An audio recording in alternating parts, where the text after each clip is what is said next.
আসসালামু আলাইকুম। আমার চ্যানেল থেকে থাকছি আমি ফরজ ইমরান। এই ভিডিওতে আমি তোমাদের সাথে যে বিষয়টা নিয়ে আলোচনা করব সেটা হচ্ছে গণিত বইয়ের অধ্যায় ৮ এর অনেক গুরুত্বপূর্ণ একটি সৃজনশীল প্রশ্ন যা রাজশাহী বোর্ডে ২০২৪ সালে এসেছিল। এই অধ্যায়ের বেশিরভাগ প্রশ্ন সৃজনশীল প্রশ্ন দেখবা যে এভাবে চিত্র দিয়ে আসে। আমি লক্ষ্য করছি। তুমি যদি বিগত সালের প্রশ্নগুলো দেখো দেখবা যে প্রায় প্রশ্নই এভাবে চিত্র দিয়ে তারপরে প্রশ্নটা তৈরি করে। ঠিক আছে? তো দেখো এখানে একটা চিত্র দেওয়া আছে। হ্যাঁ, চিত্রটা একটা বৃত্ত আছে। বৃত্তের ভিতরে দেখো কি আছে? একটা চতুর্ভুজ আছে। এটাকে বলে অন্তর্লিখিত চতুর্ভুজ। আর এটা হচ্ছে বহিস্থ একটা কি আছে? বিন্দু আছে। এবং দেখো বহিস্থ বিন্দু থেকে দুইটা কি আছে? স্পর্শক দেওয়া আছে। হ্যাঁ, আবার এই দিক থেকে দেখো একটা ওই একটা রেখা আছে এবং ওইটা দেখো এ দিকে কি করছে ছেদ করছে। ঠিক আছে, এখন এখানে লিখছে দেখো চিত্রে ও বৃত্তের কি কেন্দ্র। এটা বলছে যে ওটা হচ্ছে বৃত্তের কেন্দ্র। ওকে, তারপরে কি বলছে দেখো, প্রথম প্রশ্ন বলছে কোন বৃত্তের বহিস্থ একটি বিন্দু থেকে বৃত্তটিতে স্পর্শক আঁকো। এই যে প্রশ্নটা বলছে এটার সাথে কিন্তু এই উদ্দীপকের কোনো মিল নাই। বলছে কোন বৃত্তের বহিস্থ একটি বিন্দু থেকে তুমি কি আঁকতা? একটা স্পর্শক আঁকতা। দেখো এটা কিভাবে অঙ্কন করবো, প্রথমে তুমি হচ্ছে একটা যে কোনো পরিমাপের একটা কি আঁকবা, একটা বৃত্ত এঁকে ফেলবা। ধরো আমি এটা নাম দিলাম ও কেন্দ্র বিশিষ্ট একটা বৃত্ত এবং এই বৃত্তটার বহিস্থ একটা বিন্দু দিব, যে বিন্দুটার নাম হচ্ছে কি, ধরে নিলাম আমি এটার নাম হচ্ছে পি। ঠিক আছে, তখন তোমরা কি করবা, ও আর হচ্ছে গিয়ে পি যোগ করবা। যোগ করার পরে তোমরা যে কাজটা করবা, ও পি কে কি করবা, দ্বিখণ্ড করবা, তো সমদ্বিখণ্ডিত। এটা করার নিয়ম হচ্ছে পি কে কেন্দ্র করে ওপি এর অর্ধেকের বেশি ব্যাসার্ধ নিয়ে তুমি এই পাশে একটা বৃত্তচাপ আঁকবা, ঠিক এই পাশে আরেকটা বৃত্তচাপ আঁকবা। একইভাবে ওকে কেন্দ্র করে আগে মানে পূর্বের যে ব্যাসার্ধ ছিল সেটা সমান করে তুমি আরো দুইটা কি নিবা, বৃত্তচাপ নিবা এবং বৃত্তচাপ দুইটা কি করবা, ধরো নাম দিবা এবং এটা কি যোগ করবা। এটা নাম দিয়ে দিলাম আমি এম আর হচ্ছে এন। দেখো এম এন কিন্তু ওপি কে একটা বিন্দুতে ছেদ করছে, যেটার আমরা নাম দিতে পারি, কি নাম দিতে পারি, ধরো এটার নাম দিয়ে দিলাম আমরা আর, অন্য কিছু দিতে পারো। তারপর হচ্ছে এই আর কে কেন্দ্র করে ও আর অথবা আর পি এর সমান ব্যাসার্ধ নিয়ে তোমরা কি আঁকবা, একটা বৃত্ত আঁকবা। দেখো এই পয়েন্টটাকে কেন্দ্র করে কিন্তু তোমরা আঁকবা। ঠিক আছে, তো এই যে যদি আমি এগুলা কিসের সাহায্যে ছাড়া করতেছি, আমি কম্পাসের সাহায্য ছাড়া করতেছি, কারণ আমার কাছে এত বড় কম্পাস নেই। ঠিক আছে, ওকে। তো এতটুকু যদি তোমরা অঙ্কন করতে পারো, তো এখন হচ্ছে স্পর্শক কোন অংশটা এখনো কিন্তু বাকি রয়েছে। এখন দেখো এই যে অংশটা আছে, এই এটা হচ্ছে পুরাতন বৃত্তটাকে নতুন বৃত্তটা দুইটা পয়েন্টে কি করছে, ছেদ করছে। একটা হচ্ছে এ পয়েন্ট আর একটা হচ্ছে এখানে কি বি পয়েন্ট। ঠিক আছে, তো তোমরা এ পি আর হচ্ছে এ এবং হচ্ছে পি আর বি কি করবা, যোগ করবা। তাহলে এখানে এ পি আর হচ্ছে বিপি উভয়ই হচ্ছে নির্ণেয় স্পর্শক। এখন এটার আর বর্ণনার প্রয়োজন নাই, কারণ হচ্ছে তোমার এই প্রশ্নটার সাইটে লেখা আছে যে অঙ্কনের বিবরণ নিষ্প্রয়োজন। ঠিক আছে, এতটুকু আঁকতে পারলে তোমরা 2 মার্ক পেয়ে যাবে। এইটা হচ্ছে তোমার বইয়ের সম্পাদ্য, অর্থাৎ ৮ এর সম্পাদ্য হচ্ছে ৮ নাম্বার। ঠিক আছে, ওকে, তোমরা সে সম্পাদ্যটা দেখে নিব। দেখো তাহলে আমাদের প্রথমটা শেষ। এখন দেখো সেকেন্ড কি আছে, সেকেন্ড বলছে প্রমাণ করো যে এ বি সি কোণ প্লাস এ ডি সি কোণ সমান হচ্ছে 180 ডিগ্রি। মানে এই প্রশ্নটা অলরেডি আমার চ্যানেলে এটার ভিডিওটা আপলোড করা আছে, তোমরা চাইলে এই ভিডিওটা দেখতে পারবা। এটা হচ্ছে উপপাদ্য নাম্বার 23। ঠিক আছে, তো কি আছে আমি একটু বুঝিয়ে বলতেছি। দেখো এ বি সি কোণ মানে এ বি সি কোণ মানে হচ্ছে এই যে এই কোণটাকে নির্দেশ করছে। ঠিক আছে, আর কি বলছে দেখো তো, আর বলছে আমি একটু লাল কালার করে ফেলছি এই কোণটাকে। আরেকটা বলছে কি বলছে, এডিসি কোণ মানে হচ্ছে এই যে এই কোণটাকে বলছে। আর কিছু বলছে না, মানে এখানে হচ্ছে কি বোঝাচ্ছে দেখো, একটি বৃত্তে অন্তর্লিখিত চতুর্ভুজ এ বি সি ডি, এবং দেখো এই যে এই কোণের বিপরীত আছে এই কোণ, তো দুইটা বিপরীত কোণের সমষ্টি হচ্ছে দুই সমকোণ বা 180 ডিগ্রি। দেখো এটাই ছিল উপপাদ্য নাম্বার 23। তোমরা বইয়ের সাথে মিলিয়ে নিব এবং আমার এই চ্যানেলের হচ্ছে প্লে লিস্টে গিয়ে তোমরা এই ভিডিওটা পেয়ে যাইবা। ঠিক আছে, তো এটা নিয়ে আমি আর আলোচনা করতেছি না, তোমরা পাইবা। এটা হচ্ছে উপপাদ্য নাম্বার 23। দেখো পরেরটা কি বলছে, এবং পরেরটা হচ্ছে প্রমাণ করো যে ওই সরল রেখা স্পর্শ যে এডি এর লম্ব সমদ্বিখণ্ডক। তো ওই সরল রেখা কোনটা, এই হচ্ছে এখান থেকে ও আর হচ্ছে কি ই, ঠিক আছে। স্পর্শ যে কোনটা আছে এই যে এ ডি হচ্ছে কি স্পর্শ যে, এটার মধ্যে কিন্তু কোনো কিছু স্পর্শ করছে না, ঠিক আছে। অনেকে হচ্ছে যে বুঝো না, যে হচ্ছে কি বৃত্তের যে কোনো দুইটা ভিন্ন বিন্দুর সংযোজক সরলরেখা হচ্ছে একটা যে, এই যে এইটাকে স্পর্শ করছে, আর কোনটাকে কিন্তু এইভাবে স্পর্শ করছে না, এডি, ঠিক আছে কিনা। তো এইটাকে তোমরা প্রমাণ করবে এবং এইটা তোমাদের জন্য অনেক বেশি ইম্পর্টেন্ট যারা 2025 সালে এসএসসি পরীক্ষা দিব, ঠিক আছে। তোমাদের জন্য এটাও আসার সম্ভাবনা অনেক বেশি, মানে কি তোমরা ধরে নাও যে এটা পরীক্ষা এসে পড়ছে, ঠিক আছে। এভাবে তোমরা এটাকে চর্চা করবো। ওকে, দেখো আমরা যখন কোনো কিছু প্রমাণ করি তো আমরা প্রথমে কি করি, আমরা প্রথমে হচ্ছে চিত্রটাকে অঙ্কন করি, ঠিক আছে। তো আমরা চিত্রটা অঙ্কন করে দিই। তো এখানে তো অনেক কিছু, এত কিছু কিন্তু এখানে লাগবে না, লাগবে আমার এডি, আর লাগবে এই যে এই বাহিরের অংশগুলো লাগবে, আর হচ্ছে অকেন্দ্র বিশিষ্ট বৃত্তটা লাগবে। আমরা এটাকে এখানে অঙ্কন করি। প্রথমে হচ্ছে দেখো প্রথমে কি লাগবে, অকেন্দ্র বিশিষ্ট একটা বৃত্ত লাগবে, আরেকটা কি লাগবে, আরেকটা হচ্ছে এই যে এডিটা লাগবে। আমরা এডিটা নিলাম, যে হচ্ছে এ আর হচ্ছে ডি। তারপরে কি লাগবে দেখো, এরপরে হচ্ছে আমাদের একটা এই যে এই অংশটা লাগবে ই, হ্যাঁ ই, ই অংশটা লাগবে। এখান থেকে এই পর্যন্ত আমরা কি করে দিলাম, যুক্ত করে দিলাম, এবং এইখান থেকে এই পর্যন্ত যুক্ত করে দিলাম। এটা আর একটু অতিরিক্ত আছে, আমরা অতিরিক্ত করে দিলাম। আবার ঠিক কি আছে, এই দিক থেকে ই আর হচ্ছে ও, ঠিক আছে। এই অংশটা আমরা এখানে আছে, ঠিক আছে। আমরা এই ওইটাকে দেখো, ওই আর এডি কিন্তু একটা জায়গায় সেট করছি, এটাকে আমরা দিয়ে দিলাম কি দিয়ে দিই, দেখো এটার নাম দিয়ে দিই আমরা এফ, কারণ এটা না দিলে আমরা আর অনেক কিছু পারবো না, ঠিক আছে। ওকে, এখন হচ্ছে আমাদের চিত্র অঙ্কন করা কিন্তু শেষ।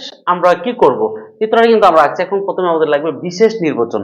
কি লাগবে, বিশেষ নির্বাচন। চিত্রটা অঙ্কন করার পরে আমরা কি করি, আমরা হচ্ছে বিশেষ নির্বাচনটা আমরা লিখবো। তোমরা তোমরা যদি চিত্র অঙ্কন করতে পারো তাহলে হচ্ছে বিশেষ নির্বাচন কিন্তু তোমরা অটোমেটিকলি পারবো।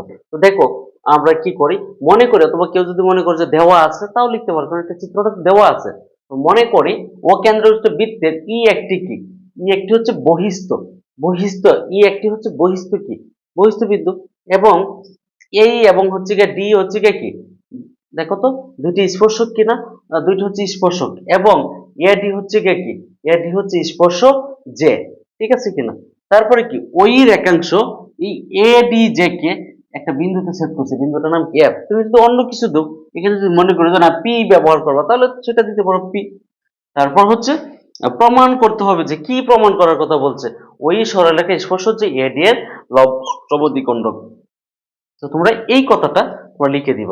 তারপরে কি দেখো এখানে একটু অঙ্কন করতে দিব, অঙ্কন মানে আমরা কোন অংশটা অঙ্কন করব, দেখো ও কমা এ আর একটা হচ্ছে ও কমা ডি কি করি, যোগ করি। তো এই কথাটা তোমরা এখানে লিখে দাও, যে অঙ্কন, অঙ্কন কি লিখবো, অঙ্কনে ও কমা, ও কমা এ আর ও কমা ডি যোগ করি। তোমরা এই কথাটা লিখে দাও, ও কমা এ ও, ও কমা ডি যোগ করি, যোগ, যোগ করি, ঠিক আছে। তো এটা তোমরা লিখে দিও। তারপরে কি, এরপরে তো হচ্ছে প্রমাণ। তো দেখো তো এরপরে আমরা কি করতে পারি, এরপরে হচ্ছে আমাদের প্রমাণ।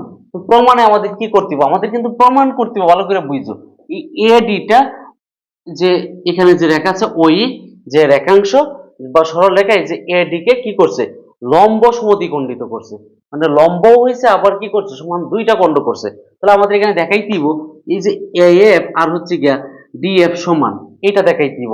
আর একটা কি দেখাই দিব, তোমরা খুব ভালো করে খেয়াল করো, এই যে কোনটা এবং এফটাকে আমি যদি একটু অন্য পাশে দিয়ে দিই, মানে এইখানে যে কোনো বা এই কোনটা বা এই কোনটা যে কোনো দুইটা কোণ, এই যে এই কোণটা, হ্যাঁ। তো আমরা এই অ্যাপটাকে একটু আমি এই পাশে লিখে দিলাম। তো হচ্ছে এই যে কোণটা আর এই কোণটা, এই দুইটা কোণ কিন্তু হচ্ছে সমকোণ, বা অথবা এখানে এই পাশের এই কোণটা এবং এই যে এই কোণটা, হ্যাঁ ভিতরের পাশটা হইলে হইব যে সমকোণ, মানে এক সমকোণ, এটা দেখাই দিব। তাহলেই কিন্তু এখানে লম্ব দ্বিখণ্ডক করব ওইটা এই এদিকে, ঠিক আছে। তো এইটা নিয়ে আমাদের কাজ করতে দিব। তো কাজ করতে হলে আমরা তো প্রমাণ লিখে আমরা কি করি, আমরা লিখি যে ধাপ নাম্বার 1। তো দেখো তো ধাপ নাম্বার 1 এ আমরা কি লিখতে পারি প্রথমেই, তো আমাদের হচ্ছে ধাপ নাম্বার হচ্ছে 1। তো ধাপ নাম্বার 1 এ আমরা প্রথমে দেখো এখানে দুইটা ত্রিভুজ, একটা হচ্ছে এ ই ও একটা ত্রিভুজ, আর একটা হচ্ছে গিয়া ডি ও ই, আরো একটা ত্রিভুজ ওডিই, দুইটা ত্রিভুজ। তো আমরা দুইটা ত্রিভুজে দেখো কি লিখতে পারি, আমরা লিখতে পারি প্রথমে দেখো এ ই ও ত্রিভুজ ও, আর একটা হচ্ছে ত্রিভুজ কত কি, আর একটা হচ্ছে ডি ই ও। এই যে দুইটা ত্রিভুজ তোমরা ভালো করে খেয়াল করো যে দুইটা ত্রিভুজ আছে, ত্রিভুজ দুইটার মধ্যে দেখো আমাদের কি কি সমান। প্রথমে তোমরা লক্ষ্য করো যে ওই আর হচ্ছে ওই, এই দুইটাই কিন্তু সমান, কারণ তারা সাধারণ বাহু। আমরা লিখতে পারি ওই সমান ওই। এই কাজটা কেন করতেছি আমি পরে বলতেছি, এটা তোমরা সাইড টুটে লিখবা সাধারণ বাহু, সাধারণ বাহু। ওকে, আমরা এটা লিখলাম। আর কি আছে সমান, আমরা এটাকে সর্বসমের ক্রাইটেরিয়াতে নিয়ে যাব। আরো দেখো আমাদের সমান আছে কি, এই আর হচ্ছে গিয়া ডি সমান, কারণ আমরা একটা সূত্র জানি যে কি, যে বৃত্তের বহিস্থ বিন্দু থেকে অঙ্কিত যে স্পর্শক, সেই স্পর্শক দ্বয়ের কি পরস্পর সমান। ঠিক আছে, এটা আমরা লিখতে পারি। আমরা এখানে লিখতে পারি কি, লিখতে পারি এই সমান ডি। তো এই সমান সমান হচ্ছে ডি। তো আমরা কিভাবে এটা সমান, আর আমরা জানি বৃত্তের বহিস্থ কোনো বিন্দু থেকে বৃত্ত অঙ্কিত স্পর্শক দ্বয় কি পরস্পর সমান হয়। ঠিক আছে, তোমরা এটা লিখ। এরপরে কি আমরা এটা সর্বসময়ের যে ক্রাইটেরিয়া আছে সেই ক্রাইটেরিয়াতে ফেলবো। তো সর্বসময়ের যে ক্রাইটেরিয়া আছে সেই ক্রাইটেরিয়াতে যদি আমরা নিয়ে যাই, তো এরপরে আর কি আছে, এই দুইটা ত্রিভুজের মাঝে দেখো, এই দুইটা ত্রিভুজের মাঝে দেখো ও এ আর হচ্ছে ওডি সমান। আমরা লিখতে পারি ও এ সমান সমান হচ্ছে ওডি। কিভাবে সমান, কারণ দেখো ওই ও এ আর হচ্ছে ওডি, দেখো তো দুইটাই তো বৃত্তের কেন্দ্র। তো আমরা লিখতে পারি যে উভয়ে একই বৃত্তের ব্যাসার্ধ। দেখো এই দুইটা কিন্তু উভয় একই বৃত্তের কি ব্যাসার্ধ। তো তোমরা লিখে দাও এটাকে। ঠিক আছে, তো তোমরা এটা সাইড টুটে লিখে দাও। এরপরে কি আছে দেখো, যখন তিনটা অংশ সমান, দেখো ওই আর ওই সমান, এই আর ডি সমান, আর একটা হচ্ছে ওই আর হচ্ছে ওডি সমান, তখন কি হবে, বৃত্ত দুইটা সর্বসমবাহু। তো আমরা লিখতে পারি সুতরাং কি আছে, ত্রিভুজ। দেখো যখন কোনো কিছু একটা দুইটা ত্রিভুজের যখন তিনটা অংশ সমান হইব, তখন ত্রিভুজ দুইটা সর্বসম। তো আমরা লিখতে পারি কি, লিখতে পারি ত্রিভুজ এই ও ত্রিভুজ এই ও ত্রিভুজ। তারপরে কি আছে, সর্বসম আরেকটা কি ত্রিভুজ আছে দেখো তো, ত্রিভুজ ডিইও, ত্রিভুজ ডিইও। এই যে এই দুইটা হচ্ছে সর্বসম। সর্বসম হলে আমাদের সুবিধাটা কি, আমাদের সুবিধাটা হচ্ছে দেখো আমরা এখন যে কোনোটা আমাদের প্রয়োজন যেটা এটা আমরা নিতে পারি। তা আমরা নিতে পারি দেখো, একটা হচ্ছে এ ও ই যে কোণটা আছে এই কোণটা, আর একটা হচ্ছে ডি ও ই, এই দুইটা কোণ হচ্ছে আমাদের সমান। তো আমরা লিখতে পারি যে এ ও ই কোণ সমান সমান হচ্ছে ডি ও কি কোণ ই কোণ। দেখো আমি আমার তো আমি তো এই পুরোটা নিয়েছি, কিন্তু আমি যদি মনে করো যে না আমি তো এই সোজা আসছে তাই তো, আমি ই পর্যন্ত গেছি, কিন্তু আমি যদি এফ পর্যন্ত আটকে দেই তাহলে এখান থেকে লিখতে পারবো। তো আমি এটাকে এইভাবে না লিখে এইভাবে লিখতে পারি। হ্যাঁ, অর্থাৎ কি লিখতে পারি দেখো তো, এ ও এফ লিখতে পারি। আমরা লিখে দেই যে কোণ হচ্ছে কে কি এ ও এফ। ঠিক আছে, তো সমান সমান কি, সমান সমান হচ্ছে ডি ও এফ। দেখো তো এই দুইটা লেখা যায় কিনা, হ্যাঁ লেখা যায়। তো আমরা এটা এখানে লিখে দিলাম। তো এইটা লেখার আমাদের উদ্দেশ্য কি বা কারণটা কি, দেখো এগুলা যখন সামনে যাব তখন তোমরা বুঝতে পারবো যে আমরা কেন এই কাজগুলা করতেছি। ঠিক আছে, তো পরে আসো, আমাদের তো আমরা তো দেখাইতেছি যে এই কোণটা আর এই কোণটা সমান, তাই না? তারপরে দেখো এখন আমরা কি করতে পারি, এখন আসো এই ত্রিভুজটা আর এই ত্রিভুজটা আমরা কম্পেয়ারিং করে দেখাবো যে এই কোণটা আর এই কোণটা কি। হ্যাঁ, এই কোণটা হচ্ছে সমকোণ, এটা আমরা দেখাবো। ঠিক আছে, তো আমরা একটু কম্পেয়ারিং এ যাই এখন। আবার আবার কি কিসে যাইতে পারি, আমরা আমরা যাইতে পারি ত্রিভুজ হচ্ছে এ ও এফ ও আরেকটা ত্রিভুজ, কি ত্রিভুজ আছে আরেকটা, আরেকটা হচ্ছে ত্রিভুজ হচ্ছে ডি ও এফ, ডি ও এফ। ঠিক আছে, এই দুইটা ত্রিভুজে আমাদের কি কি সমান দেখো তো, লক্ষ্য করে তো, ও এ আর হচ্ছে ওডি সমান, কারণ কি একই বৃত্তের ব্যাসার্ধ। লিখে দাও ও এ সমান সমান হচ্ছে ওডি। তো আমরা লিখতে পারি কি, লিখতে পারি উভয়েই একই বৃত্তের ব্যাসার্ধ। হ্যাঁ, লিখে দাও তোমরা। ওকে, তারপরে কি আমরা এটাকে সাইড নোটে এভাবে লিখে দিলাম। ওকে, এরপরে আমাদের আর কি আছে, আর হচ্ছে আমরা এই যে ওএফ সমান ওএফ, দেখো সাধারণ বাহু দুইটাতেই আছে। তো ওএফ সমান ওএফ সমান ওএফ। ঠিক আছে কিনা, কি সাধারণ বাহু তোমরা লিখে দাও, যে সেটা তোমরা এখানে লিখে দিলে। আর কি একটু আগে তুমি পাইছো এ ও এফ কোণ সমান ডি ও এফ কোণ, এ ও এফ কোণ সমান সমান হচ্ছে ডি ও এফ কোণ, ঠিক আছে? তো ডি ও এফ কোণ তোমরা সাইড নোট লিখতে পারো ধাপ 1 হতে পাইছো। এটা এটা হচ্ছে ধাপ 1 হতে। ওকে ওকে, আমরা এটা লিখে দিলাম। দেখো এখনো তো তিনটা অংশ সমান, তার মানে কি এই দুইটা ত্রিভুজের সর্বসম। আমরা লিখতে পারি ত্রিভুজ এ ও এফ, ঠিক আছে, সর্বসম। কেন আমরা সর্বসম করতেছি বারবার? তো এটা আমি একটু এই যে এখনই বলে ফেলতেছি তোমাদেরকে। এই যে দেখো, এই দুইটা যখন আমি সর্বসম করতে পারতেছি, প্রথমে আমি কেন করছিলাম যে এই অংশটা কেন আনছি? কারণ এই অংশটা না আনলে আমি কিন্তু এই দুইটার ক্যালকুলেট করতে পারতেছি না, মানে এইটাকে সর্বসম করতে পারতেছি না।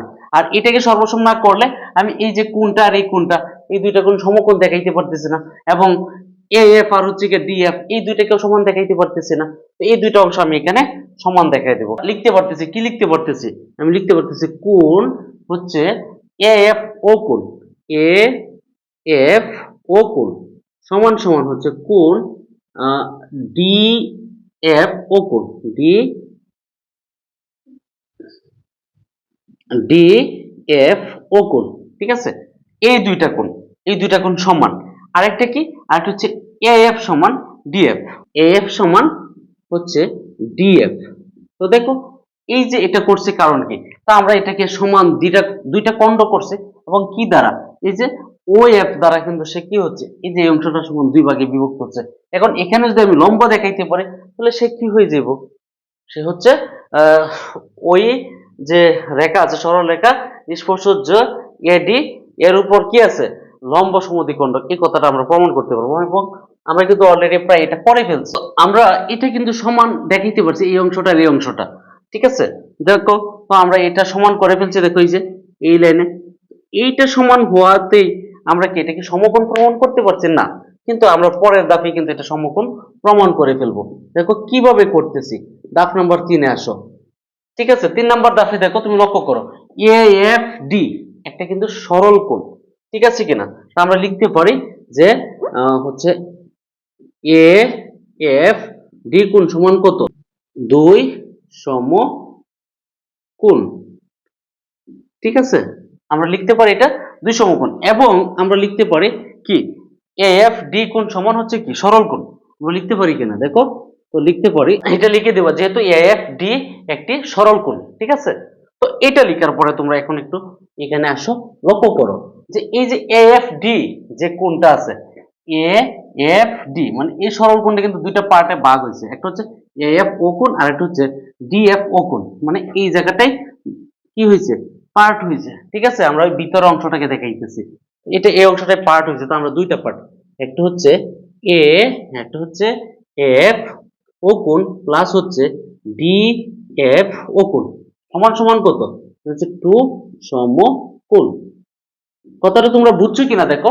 এরপরে যদি না বোঝো লক্ষ্য করো, এই যে দেখো, এই যে এই সম্পূর্ণটা তো হচ্ছে কি এ এফ ডি কোণ, কিন্তু এখানে দেখো হচ্ছে এই যে একটা অংশ আর একটা হচ্ছে এই আর একটা অংশ, ঠিক আছে কিনা? তো এই কোণটা থেকে এখানে দুইটা অংশ যোগ করলে তো এ এফ ডি কোণ হচ্ছে, ঠিক আছে কিনা? এখন একটু আগে আমরা ধাপ 2 এ পড়ছি এ এফ ও কোণ সমান ডি এফ ও কোণ, ঠিক আছে কিনা?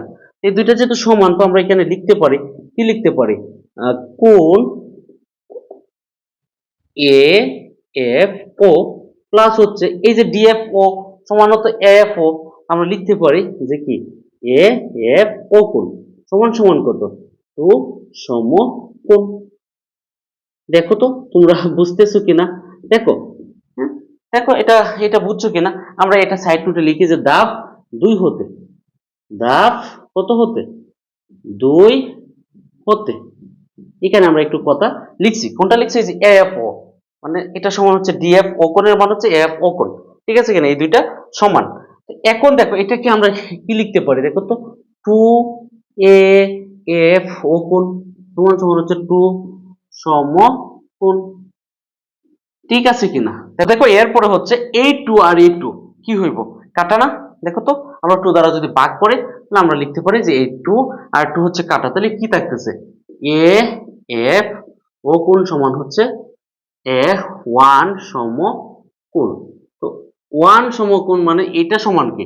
আমরা তো এখন লিখতে পারি যে অর্থাৎ কি, অর্থাৎ বলতো এ এফ ও কোণ সমান সমান হচ্ছে, যেহেতু এটা আর ডিএফ ও কোণ দুইটাই সমান, তাহলে দুইটা সমান হইতে হচ্ছে কি হচ্ছে 1 সমকোণ। তোমরা কি এটাকে লিখতে পারো এইভাবে, এক সমকোণ। ঠিক আছে কিনা? আমরা এই জায়গাটা পাইছি এক সমকোণ, মানে এএফ ও কোণ, আর একটা হচ্ছে গিয়ে ডিএফ ও কোণ। আমরা যদি এইটাকে চিন্তা করি, এদিকেও তো আমরা চিন্তা করতে পারি। দেখো হচ্ছে এএফ এই কোণ, আর একটা হচ্ছে ডিএফ ই কোণ, এভাবে তো আমরা লিখতে পারবো। যাই হোক, তো যেহেতু আমাদের এই দুইটা কোণ দেখো এক সমকোণ, তো আমরা লিখতে পারি কিনা, সুতরাং এই ওএফটা আমাদের কি, ওএফ লম্ব হচ্ছে কি এডি। দেখো এটা বুঝছো কিনা? হ্যাঁ, তো এখানে আমাদের লম্ব হয়েছে এটা, এই অংশটা। যদি এটা লিখতে পারতো, আমরা কি এটা লিখতে পারি না, ওই লম্ব হচ্ছে এডি। কেন লিখছি দেখো, এই ও এফ আর হচ্ছে ওই, তো দেখো তো একটা সরলরেখাই কিনা, একটা সরলরেখায়, তাহলে আমি লিখতে পারি, যেহেতু লিখতে পারি ও এফ লম্ব এডি, তাহলে আমরা লিখতে পারি ওই লম্ব এডি। ঠিক আছে কিনা? এখন তুমি কি কি পাইছো দেখো, কয়েকটা অংশ। প্রথমে পাইছো তুমি ও ই লম্ব পাইছো এডি, তাই না? আরেকটা অংশ কি পাইছিলা দেখো, এই যে এইটা আর এটা কি সমকোণ। দেখো আমরা পাইছি এখানে কি আছে, সমকোণ। এবং আরেকটা জিনিস কি পাইছি আমরা, আরেকটা জায়গায় পাইছিলাম আমরা এএফ সমান ডিএফ, এএফ সমান ডিএফ। তাহলে আমরা বলতে পারি কিনা যে ওই যে রেখাটা আছে, ওই সরল রেখা স্পর্শ যে এডি এর লম্ব দ্বিখণ্ডক। আমরা লিখতে পারি এটা, আমরা লিখে দেই যে সুতরাং কি, সুতরাং বলো তো দেখি, সুতরাং আমরা লিখতে পারি, আমরা ঠিক এই জায়গায় লিখবো, যেহেতু আমার এখানে জায়গা কম, আমি নিচে লিখতেছি যে ওই সরল রেখা, সরল রেখা স্পর্শ যে, স্পর্শ যে কি, স্পর্শ যে এডি এর লম্ব সমদ্বিখণ্ডক, সমদ্বিখণ্ডক। ঠিক আছে, তোমরা কি দেখো তো, তোমরা বুঝছো কিনা এই ব্যাপারটা? হ্যাঁ, এটাই হচ্ছে প্রুভড বা প্রমাণিত। এখানে এইটাই প্রমাণ করার কথা বলছে। যদিও এই আনসারটা অনেক বড়, কিন্তু এটা অনেক বেশি ইম্পর্টেন্ট প্রশ্ন, এবং তোমরা যদি প্রশ্নটা বুঝো তাহলে দেখবো যে এটা অনেক সহজ। ঠিক আছে, আশা করি তোমরা এই যে উপপাদ্যটা আছে বা এই সৃজনশীল প্রশ্নটা আছে, এটা তোমরা সবাই বুঝতে পারছো।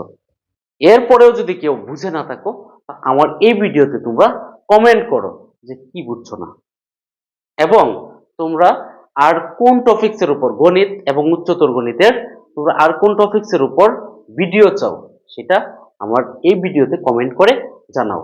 ঠিক আছে, ধন্যবাদ তোমাদের সবাইকে।